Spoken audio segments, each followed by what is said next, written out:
म्हणजे हा भारताचा नकाशा भारताच्या पश्चिम किनाऱ्यावर गोव्याच्या खाली येतोय आणि कॅप ऑफ गुड होप हा दक्षिण आफ्रिकेच्या दक्षिण टोकाला आल्यानंतर तो किंवा युरोपियन लोकांना भारतात कसं यावं हे सांगतो आणि तिथून खऱ्या अर्थानं भारतामध्ये भारताचे युरोपशी जे काही कॉन्स्टँटिनोपलच्या पाडावानंतर संबंध तुटलेले होते ते पुन्हा पूर्ववत होतात आणि भारतामध्ये ब्रिटिश आले ज्यांनी की भारतावर 150-200 वर्ष राज्य केले. ईस्ट इंडिया कंपनीची स्थापना 31 डिसेंबर 1600 मध्ये करण्यात आली आणि यांचे विचार आणि कार्य. विद्यार्थी मित्रांनो, राजाराम मोहन राय यांनी ब्राह्मो समाजाची स्थापना 1828 मध्ये केली.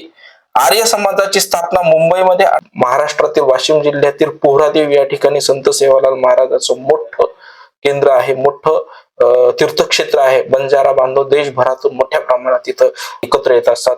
बंजारा समाजाची काशी पोहरादेवीला मानलं जातं.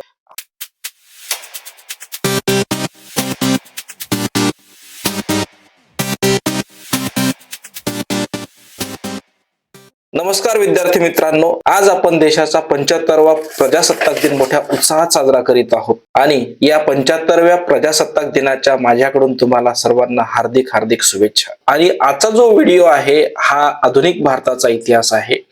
हा संत गाडगेबाबा अमरावती विद्यापीठाच्या BA भाग 2 सेमिस्टर 4चा अभ्यासक्रम आहे. हिस्ट्री ऑफ मॉडर्न इंडिया 1757 ते 1947.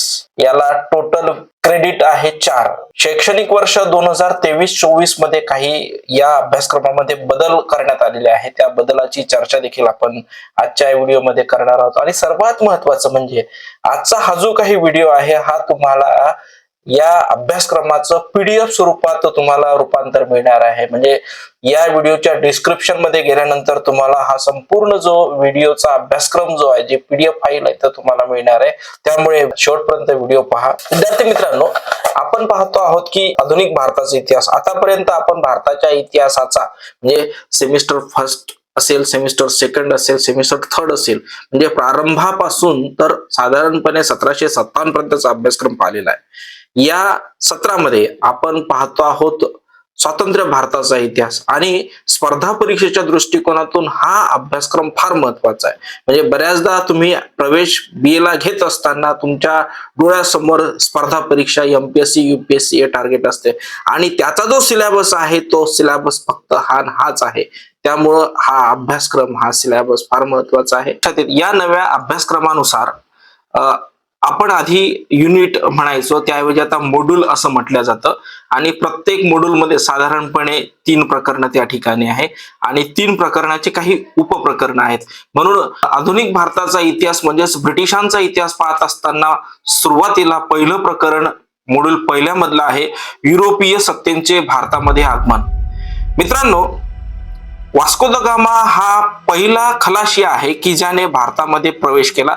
ते इसवी सन आहे 1498. मला हे चित्र तुम्हाला दिसतोय, हा नकाशा तुम्हाला दिसतोय की ज्यामध्ये Vasco the gamma cap of good hope, बघा कॅप ऑफ गुड होप याला वळसा घालून भारताच्या कालिकत बंदरात, म्हणजे हा भारताचा नकाशा भारताच्या पश्चिम किनाऱ्यावर गोव्याच्या खाली कालिकत बंदरामध्ये येतोय आणि कॅप ऑफ गुड होप हा दक्षिण आफ्रिकेच्या दक्षिण टोकाला आल्यानंतर तो भारतापर्यंत जो येतो तो अब्दुल मशीद या नाविकाच्या मदतीने येतोय. म्हणजे त्याला मदत करतोय, त्याला गायडन्स करतोय आणि कालिकत बंदरामध्ये तो पोहोचल्यानंतर भारतीय राजा झामोरिन हा त्याचं मोठ्या प्रमाणात स्वागत करतो. भारतीय संस्कृती आहे अतिथी देवो भव. आपण वास्को द गामा ज्यावेळेस भारतात येतो त्यावेळेस मोठ्या उत्साहात त्याचं स्वागत करतो, त्याचा सत्कार करतो आणि काही दिवसानंतर तो ज्यावेळेस आपली पितृभूमी पोर्तुगीज त्यावेळेस युरोपकडे जाणारा भारताचा रस्ता किंवा युरोपियन लोकांना भारतात कसं यावं हे सांगतो आणि तिथून खऱ्या अर्थानं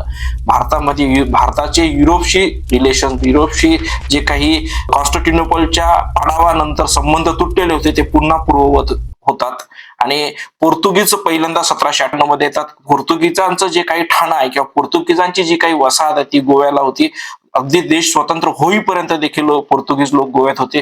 पोर्तुगीजांनंतर डच आलेत, पण आपल्याला अभ्यासक्रमामध्ये पोर्तुगीज, फ्रेंच आणि ब्रिटिश हे 3 जण आहेत आणि म्हणून पोर्तुगीजानंतर डच डच आलेत, हॉलंडचे डच त्या ठिकाणी होते. त्यानंतर फ्रेंच आलेत. फ्रेंच हे 1664 मध्ये इथं आलेत आणि फ्रेंचांनी आपली वसाहत सुरत या ठिकाणी केली. फ्रेंचांनी पूर्वीय देशांशी व्यापार करण्यासाठी किंवा भारताशी व्यापार करण्याकरिता फ्रेंच ईस्ट इंडिया कंपनीची स्थापना केली. त्यानंतर भारतामध्ये ब्रिटिश आले, ज्यांनी की भारतावर 150-200 वर्ष राज्य केले. ईस्ट इंडिया कंपनीची स्थापना 31 डिसेंबर 1600 मध्ये करण्यात आली आणि यांनी देखील आपली वसाहत सुरत या ठिकाणी केली. त्या काळामध्ये गोवा किंवा मुंबई हे तितकं प्रसिद्ध बंदर नव्हतं, जे की सुरत त्या ठिकाणी अतिशय प्रसिद्ध असं बंदर त्या ठिकाणी होतं. हा झाला पहिल्या युनिट मधलं पहिलं प्रकरण, की भारतामध्ये ब्रिटिश लोक किंवा भारतामध्ये युरोपियन लोक कसे आलेत. यामध्ये पोर्तुगीज आलेत, डच आलेत, फ्रेंच आलेत, पण सरतेशेवटी विजय कोण ठरले तर ब्रिटिश ठरलेत. वांदेवासच्या निर्णायक लढाईमध्ये फ्रेंचांचा निर्णायक पराभव झाला आणि फ्रेंच कायमस्वरूपी भारतातून दूर झालेत. मग यामध्ये टिपू सुलतानची लढाई वगैरे वगैरे सगळ्या गोष्टी आहेत. दुसरं प्रकरण आपण पाहतो आहोत, ब्रिटिशांचा भारतातील साम्राज्य विस्तार किंवा ब्रिटिशांनी भारतामध्ये साम्राज्य विस्तार कशा पद्धतीने केला. आणि ब्रिटिशांनी भारतामध्ये साम्राज्य विस्तार करत असताना सुरुवातीला ते व्यापाराच्या निमित्तानं आले. म्हणजे ईस्ट इंडिया कंपनीची जी स्थापना झाली ही व्यापार करण्याकरिता झालेली आहे. भारतामध्ये ज्यावेळेस ईस्ट इंडिया कंपनीचे लोक किंवा ब्रिटिश लोक ज्यावेळेस व्यापाराकरिता भारतात आले, त्यावेळेस आपल्या त्या काळातल्या शासकांनी त्यांना असं संबोधलं की यांच्याकडे अन्नधान्य नाही, यांना उपजीविकेचं साधन नाही, म्हणून आपण आपल्या देशामध्ये यांना आश्रय दिला पाहिजे, कारण आपली संस्कृती अतिथी देवो भव. पण याचा मोठ्या प्रमाणात परिणाम आपल्या व्यवस्थेवर झालेला दिसून येतो. तैनाती फौज आणि खालसा धोरण या पद्धतीनं ब्रिटिशांनी आपला साम्राज्य विस्तार केला.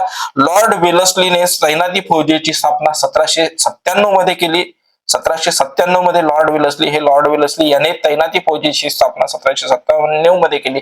तैनाती फौजेच्या माध्यमातून भारताचं मध्ये साम्राज्य विस्तार करण्याचं ब्रिटिशांनी धोरण आखलं. तैनाती फौज म्हणजे ब्रिटिशांचे सैन्य भारतीय राजाकडे राहत असे आणि भारतीय राजाच्या संरक्षणाची जबाबदारी, अर्थात संरक्षण कुणापासून तर त्यांच्या बाजूला असणाऱ्या शेजारच्या राष्ट्रापासून, जे की देखील देशी होतं. पण त्या काळामध्ये भारतीय लोकांमध्ये राष्ट्रवादाची भावना नव्हती, त्यांना भारतीय राजांपेक्षा ब्रिटिश जवळचे वाटले आणि इथंच आपली त्या ठिकाणी चूक झालेली आपल्याला दिसून येते. म्हणून तैनाती फौजेच्या माध्यमातून अर्ध्यापेक्षा भारत हा ब्रिटिशांच्या ताब्यात गेला.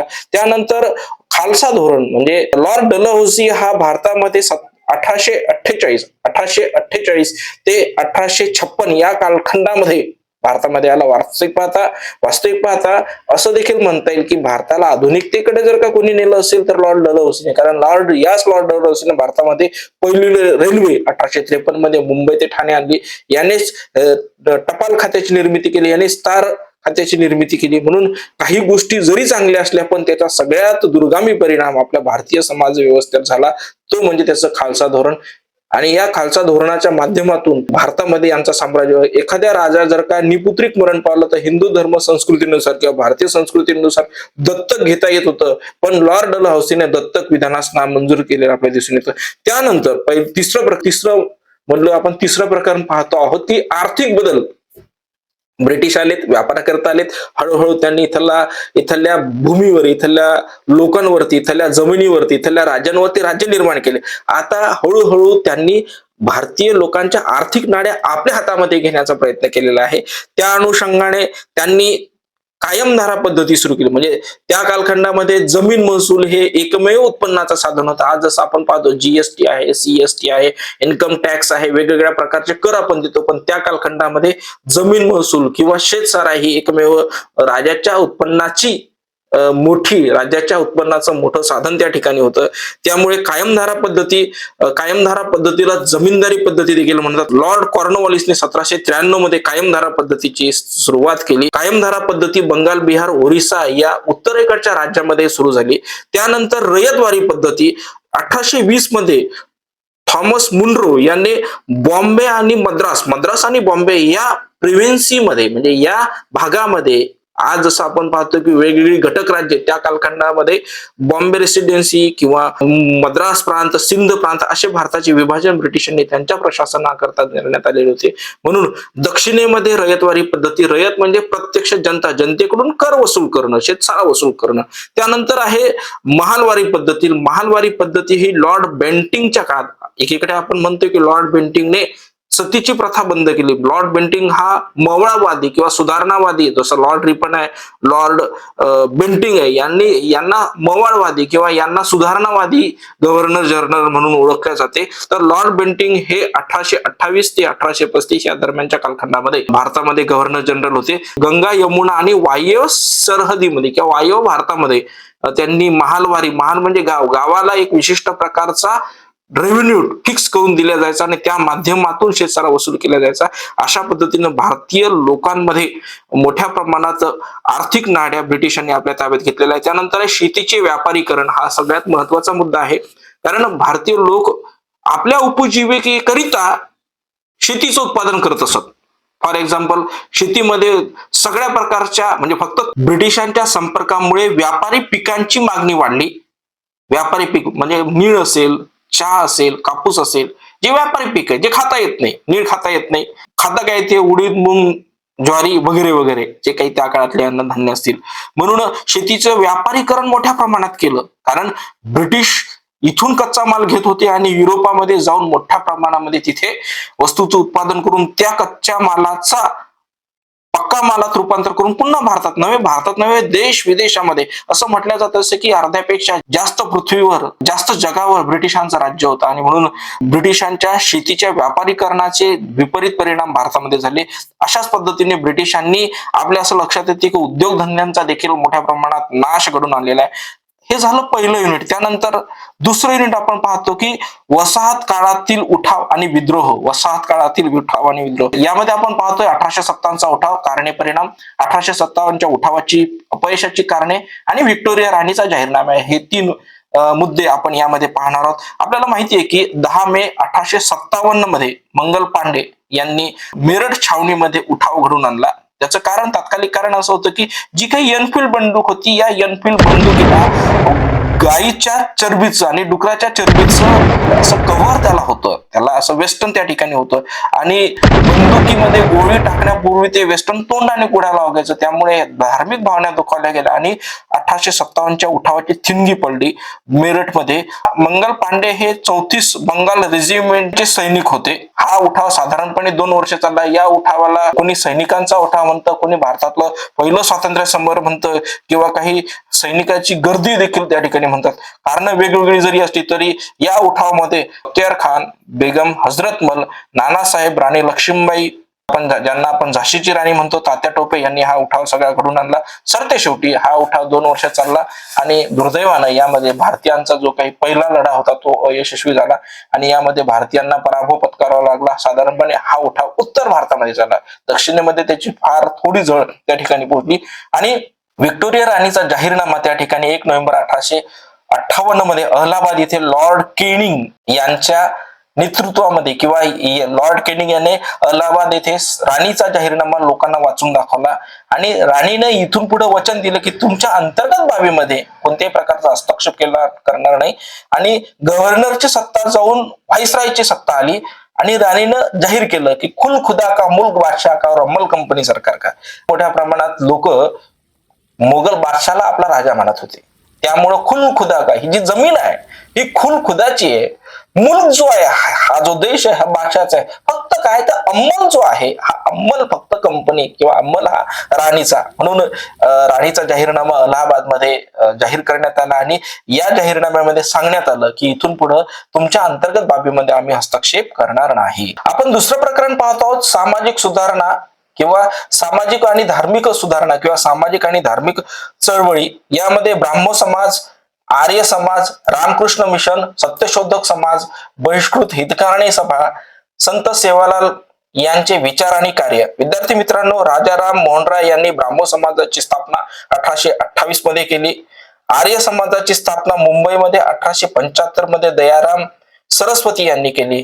रामकृष्ण मिशन यांची स्थापना किंवा या रामकृष्ण मिशनची सुरुवात जी आहे ही रामकृष्ण परमहंस यांनी कलकत्ता या ठिकाणी केली.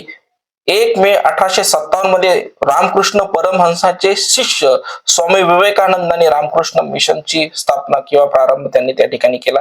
त्यानंतर सत्यशोधक समाज, महाराष्ट्राचा जर काय आपण विचार केला तर आपल्याला असं दिसून येते की जसं बंगाल हे अग्रगणी राहिलेलं आहे सुधारणांच्या बाबतीत, कारण ब्रिटिशांनी मोठ्या प्रमाणामध्ये सुरुवातीला ब्रिटिशांची राजधानी कलकत्ता होती, नंतर ती दिल्ली झाली, नंतर मुंबईला महत्व प्राप्त झालं. म्हणून त्या कालखंडामध्ये ज्या काही सुधारणा झाल्या ह्या बंगालमध्ये, पंजाबमध्ये आणि महाराष्ट्रामध्ये हे 3 केंद्रबिंदू होते ब्रिटिशांच्या विरुद्ध वेगवेगळ्या ऍक्टिव्हिटीज मध्ये, विद्रोहामध्ये भाग घेणार किंवा कोणत्याही सुधारणा प्रारंभ करणारे. आपल्या असं लक्षात येतं की सत्यशोधक समाजाची स्थापना महात्मा फुले यांनी 24 सप्टेंबर 1873 मध्ये पुण्यामध्ये केली. बहिष्कृत हितकारणी सभेची स्थापना 20 जुलै 1924 मध्ये मुंबई या ठिकाणी डॉक्टर बाबासाहेब आंबेडकरांनी केली. त्यानंतर संत सेवालाल महाराज यांचे विचार आणि कार्य.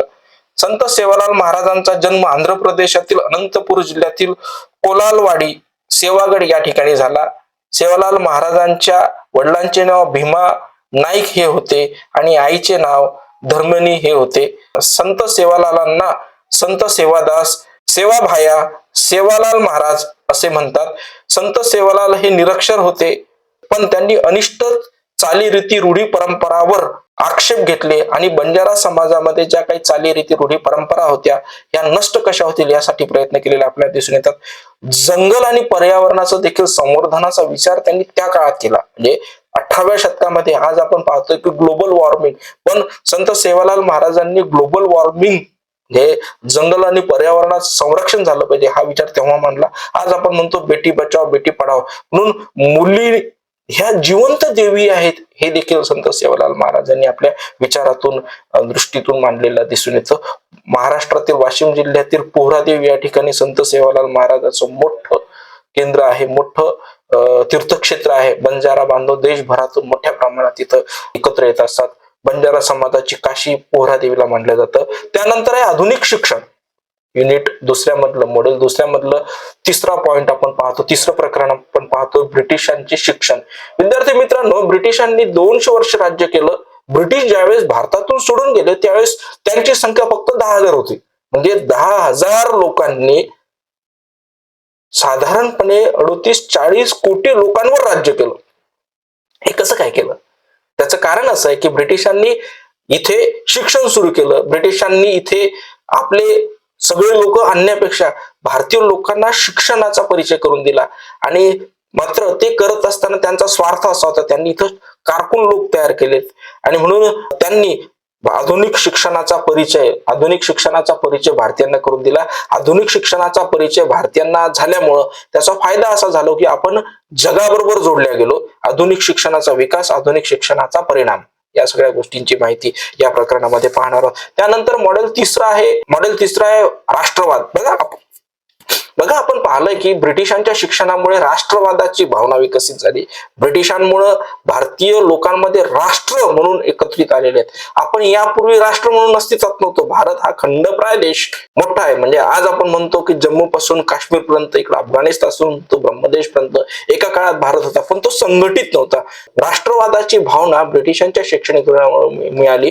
भारतीय राष्ट्रवादाच्या उदयाचे कारणे, स्वरूप आणि परिणाम यामध्ये आपण पाहतो आहोत. त्यानंतर राजकीय संघटनेची निर्मिती. त्यानंतर आहे भारतीय राष्ट्रीय सभेची स्थापना. 28 डिसेंबर 1885 मध्ये तेजपाल संस्कृत महाविद्यालय मुंबई या ठिकाणी सर ॲलन ह्यूम यांच्या मार्गदर्शनाखाली भारतभरातील 72 प्रतिनिधी एकत्र आलेत आणि त्यांनी राष्ट्रीय सभेची स्थापना केली. राष्ट्रीय सभा म्हणजे काय? तो ब्रिटिश लोक आणि भारतीय लोक यांच्यामधला दुवा किंवा यांच्यामधला सेफ्टी वॉल. भारतीयांच्या काय अपेक्षा आहेत, भारतीय जनतेला ब्रिटिश शासनाकडून काय अपेक्षित आहे हे सांगणारं ते मंडळ आहे. पण याच्याच माध्यमातून पुढे आपल्याला स्वातंत्र्य मिळालं हे देखील आपल्याला नाकारता येत नाही. त्यानंतर आहे भारतीय राष्ट्रीय सभेचा कालखंड. यामधला दुसरा पॉइंट आपण पाहतो आहोत की भारतीय राष्ट्रीय सभा किंवा भारतीय राष्ट्रीय काँग्रेस 1885 ते प्रारंभिक टप्पा 1885 ते साधारणपणे 1905 यामध्ये मवाळवाद्यांची भूमिका. बघा भारतीय म्हणजे 1885 मध्ये राष्ट्रीय सभेची स्थापना झाली. 72 प्रतिनिधी देशभरातून तिथे एकत्र आले. पहिल्या अधिवेशनाचे अध्यक्ष त्या ठिकाणी योमेशचंद्र बॅनर्जी हे होते. त्यानंतर गोपाळकृष्ण गोखले, फिरोजशाह मेहता, न्यायमूर्ती रानडे, दादाभाई नौरोजी यासारख्या मवाळ लोकांनी भारतीय राष्ट्रीय काँग्रेसचं नेतृत्व केलं. यांची मवाळ भूमिका होती. त्यांना ब्रिटिशांच्या न्यायबुद्धीवर त्या ठिकाणी विश्वास होता. इतकंच नाही तर जी काही कंपनी सरकार आहे हे जनतेच्या हिताकरिता काम करते अशी त्यांची मानसिकता होती. त्यानंतर आहे बंगालची फाळणी. लॉर्ड कर्झन यांनी बंगालची 1905 मध्ये फाळणी केली. त्यानंतर आहे मवाळवाद्यांचं यश अपयश. मवाळवाद्यांनी 1885 ते 1905 या दरम्यानच्या काळात जे कार्य केलं त्याचा भारतीय समाजकारणावर, राजकारणावर, धर्मकारणावर किंवा राजकीय जीवनावर काय परिणाम झाला याचं यश अपयश आपण या ठिकाणी या प्रकरणात पाहणार आहोत. राष्ट्रीय काँग्रेस ते 5 नंतरचा दुसरा टप्पा, यामध्ये मुस्लिम लीगची स्थापना. मित्रांनो, 30 डिसेंबर 1906 मध्ये मुस्लिम लीगची स्थापना करण्यात आली. ब्रिटिशांनी त्या काळात असा प्रचार केला की भारतीय राष्ट्रीय सभा ही हिंदूंची सभा आहे, त्यामुळे मुस्लिमांना त्यामध्ये प्रवेश नाही किंवा मुस्लिमांना त्यामुळे अधिकार मिळणार नाही, म्हणून तुम्ही तुमची स्वतंत्र चूल म्हणजे ब्रिटिशांची फोडा आणि जोडा ही नीती त्या ठिकाणी होती. आणि म्हणून या प्रेरणेतून 1905 मध्ये 12 म्हणजे 30 डिसेंबर 1906 मध्ये मुस्लिम लीगची स्थापना करण्यात आली. ढाक्याचा नवाब सलीम अल्लाह खान आणि मोहम्मद अली जिना यांच्या प्रेरणेतून किंवा यांच्या मार्गदर्शनाखाली मुस्लिम लीगची स्थापना करण्यात आली. त्यानंतर होम रूल लीग चळवळ किंवा होम रूल चळवळ 1916 मध्ये डॉक्टर ॲनी बेझंट ह्या आर्यन महिला या भारतात आल्या आणि त्यांनी भारतीय स्वातंत्र्य लढ्यामध्ये प्रत्यक्ष अप्रत्यक्ष सहभाग घेतला, प्रारंभ केला आणि त्यांनी भारतामध्ये स्वशासन म्हणजेच होम रूल चळवळीची स्थापना त्या ठिकाणी केली. लोकमान्य टिळकांनी देखील यांना मोठ्या प्रमाणात सहकार्य केलं. त्यानंतर आहे खिलाफत चळवळ. पहिल्या महायुद्धामध्ये भारतीय मुसलमानांनी ब्रिटिशांना सहकार्य याच्यासाठी केलं की या युद्धामध्ये, पहिल्या महायुद्धामध्ये भारतीय मुसलमानांनी ब्रिटिशांनी सहकार्य याच्यासाठी केलं की तुर्कस्तानचा जो खलिफा होता या खलिफाच्या राज्यामध्ये कोणताही हस्तक्षेप ब्रिटिश करणार नाहीत.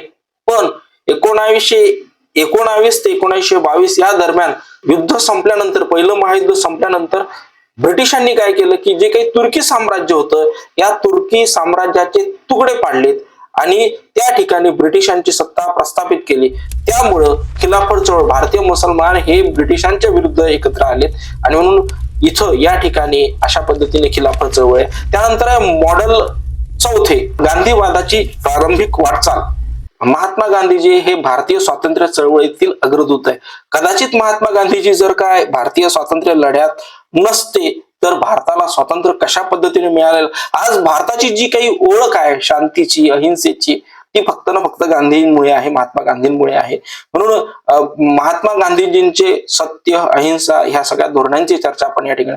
प्रारंभिक वाटचाल, चंपारण्याचा सत्याग्रह, बिहार मधील हा सत्याग्रह, चंपारण्य हे बिहार मधील आहे. 1917 मध्ये त्या ठिकाणी कायमधारा पद्धतीच्या माध्यमातून जमीनदारांना जमिनी मिळाल्या.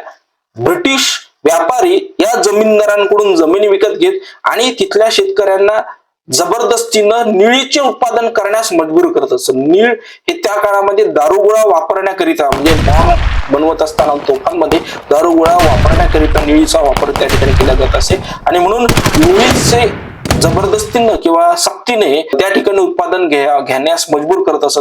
त्याच्या विरुद्ध महात्मा गांधीजींनी 1917 मध्ये सत्याग्रह पुकारला. त्यानंतर अहमदाबाद मधील जे काही गिरणी कामगार होते यांच्या बाजूने देखील गांधीजी उभे राहिलेत. अहिंसेच्या माध्यमांनी देखील हा 1918 मध्ये अहमदाबाद गिरणी कामगारांचा जो काही संप आहे हा त्यांनी यशस्वी करून दाखवला. त्यानंतर गुजरात मधील खेड या ठिकाणी शेतसारा मोठ्या प्रमाणात वाढवत होते सरकार ब्रिटिश आणि दुष्काळ देखील त्या काळात पडलेला होता. अशा परिस्थितीमध्ये शेतसारा वाढवण्याच्या विरुद्ध महात्मा गांधीजींनी खेडचा सत्याग्रह घडवून आणला. त्यानंतर ब्रिटिशांनी 1919 मध्ये स्वीडन रोलेक्ट याच्या नेतृत्वामध्ये रोलेक्ट ऍक्ट कायदा केला. रोलेक्ट ऍक्ट कायद्यालाच 1901च्या रोलेक्ट ऍक्ट कायद्यालाच काळा कायदा देखील म्हणत असत. या कायद्यान्वये कुणालाही विना परमिशन, विना चौकशी जेलमध्ये टाकण्यात येत असे आणि त्याला जमानत देखील मिळत असे. त्याला न्याय मागण्याचा अधिकार नव्हता आणि म्हणून अशा या काळ्या कायद्याच्या विरुद्ध महात्मा गांधीजीच्या नेतृत्वात संपूर्ण देश जागृत झाला. जालियनवाला बाग हत्याकांड 1919 मध्ये घडून आला. पंजाब मधील 13 एप्रिल 1919 मध्ये जालियनवाला बाग हत्याकांड घडून आला. जनरल डायर या इंग्रज अधिकाऱ्याने जालियनवाला बाग हत्याकांड, त्यानंतर नॉन कॉपरेटिव्ह मुवमेंट असहकार चळवळ, कारणे स्वरूप परिणाम असहकार, ब्रिटिशांच्या वेगवेगळ्या कायद्याच्या विरुद्ध भारतीय लोकांनी कोणत्याही प्रकार न करण्याचं धोरण आखलं. हा कायदा 1919 मध्ये असहकार चळवळ त्या ठिकाणी सुरू झाली. त्यानंतर आहे सविनय कायदेभंग चळवळ. दर 10 वर्षांनी भारतीय लोकांना कशा प्रकारचं स्वातंत्र्य द्यावं याकरता विचार करण्याकरता वेगवेगळे कमिशन पाठवण्यात येत असे. सविनय कायदेभंग म्हणजे ब्रिटिशांनी केलेले कायदे जाणीवपूर्वक तोडायचे. या अनुषंगाने 1930 मध्ये दांडी या ठिकाणी म्हणजे दांडी यात्रा महात्मा गांधीजींनी केली. यामध्ये 78 लोक त्या ठिकाणी समाविष्ट होते. म्हणजे साबरमती पासून तर ते दांडी पर्यंत म्हणजे जिथं मिठागार होती आणि मिठागारांवर मोठ्या प्रमाणात ब्रिटिशांनी कर लावले होते. ब्रिटिशांनी कर लावले याचा निषेध करण्यासाठी आम्ही आमचं मीठ स्वतः करू यासाठी महात्मा गांधीजींनी दांडी यात्रा सुरू केली आणि म्हणूनच उचललेस तू मूठ मीठ बर साम्राज्याचा खचला पाया अशा प्रकारच्या एक वीर कविता त्या काळामध्ये प्रसिद्ध झाल्यात आणि अशा प्रकारे सविनय कायदेभंग चळवळ. त्यानंतर सायमन कमिशन, भारतीय लोकांना कशा प्रकारच्या सुधारणा द्याव्या, स्वातंत्र्य द्यावे यासाठी सायमन कमिशन भारतात आलं. पण दुर्दैवानं यामध्ये एकही भारतीय समाविष्ट नव्हता.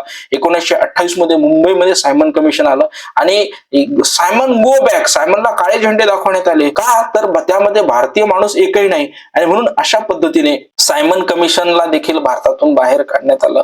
प्रयत्न केला गेला. त्यानंतर गांधी अरविंद करार 5 मार्च 1931 मध्ये गांधी अरविंद करार घडून आला.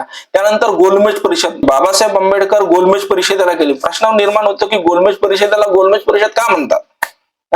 गोलमेज परिषदेला कारण काय तर ज्या टेबलवरती ही सगळी परिषद ब्रिटिश मध्ये घडून आली, इंग्लंडमध्ये घडून आली आणि म्हणून गोलमेज परिषद. पुणे करार घडून आला 1932 मध्ये, उपोषणाला बसले आणि 1932 चा बाबासाहेब आंबेडकर आणि महात्मा गांधीजी यांच्यामध्ये करार घडून आला आणि महात्मा गांधीजींचे प्राण बाबासाहेब आंबेडकरांनी वाचवले. त्यानंतर भारत छोडो आंदोलन 1900, कारणे स्वरूप आणि परिणाम 1942. म्हणजे बघा गांधीजींचं वैशिष्ट्य असे की आतापर्यंत दंडुक्यांना लोक घाबरत होते, ब्रिटिशांच्या शिस्तीला दंडुक्यांना. 1942 मध्ये भारतीय लोकांमध्ये महात्मा गांधीची इतका विश्वास ब्रिटिशांच्या विरुद्ध निर्माण केला की करा अथवा मरा, म्हणजे शांततेच्या अहिंसेच्या मार्गाने चालणारे गांधीजी 1942 करा अथवा मरा म्हणतात. आणि म्हणून भारत छोडो आंदोलन, कारणे स्वरूप परिणाम, प्रकरण 5वे किंवा मॉड्यूल 5वे युनिट 5वे त्यामध्ये आपण शिकणार आहोत क्रांतिकारी चळवळी. म्हणजे देशाला फक्त अहिंसेच्या मार्गाने स्वातंत्र्य मिळालं असं नाही.